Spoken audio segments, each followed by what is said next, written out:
Now, the rest of the story. Mrs. Harwood was running for mayor. It was not as controversial a campaign as it might have been, considering the watershed legislation currently before the Texas state legislature. In fact, things had never been quieter approaching an election in the history of the town of Marble Falls.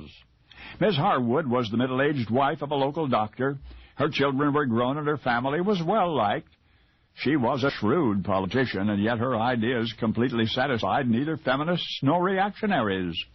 In a newspaper article explaining her motives for entering the campaign, Ms. Harwood wrote, quote, "A woman's first duty is to her home and children, but when she has raised them up to take their place in the world, it's then her duty to turn to her state and there help make and enforce the laws that will make it a fit place for those children."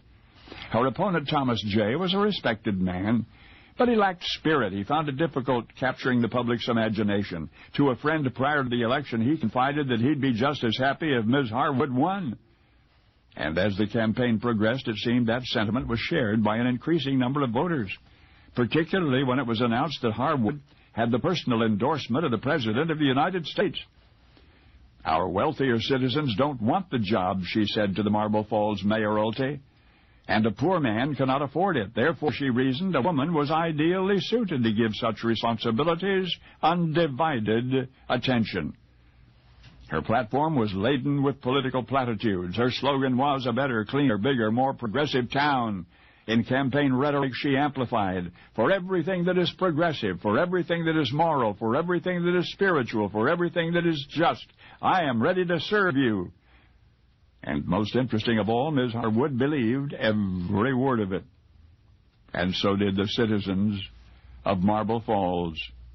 In April, she was elected by a margin of 46 votes in a town where only 112 people turned out at the polls. That's right, the final tally was Thomas J. 33, Ms. Harwood 79, a landslide. After 20 popular years in public office, Ophelia Crosby Harwood was appointed judge of the municipal court. That she was appointed by an all-male commission was singularly unimpressive, considering the feat that she had accomplished in Marble Falls, Texas, back in April of 1917. For you see, Bertie Harwood was the first woman mayor Marble Falls had ever had. Her campaign caught the attention of President Woodrow Wilson for something even more remarkable. If elected, she would become the first female mayor in American history. And she did. In the days when the issue of equal suffrage was as yet undecided, was barely before the state legislature of Texas. Yes, that's precisely what I mean to say.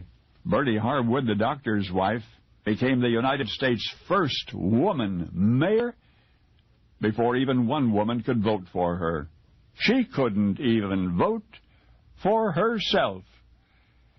And now you know the rest of the story.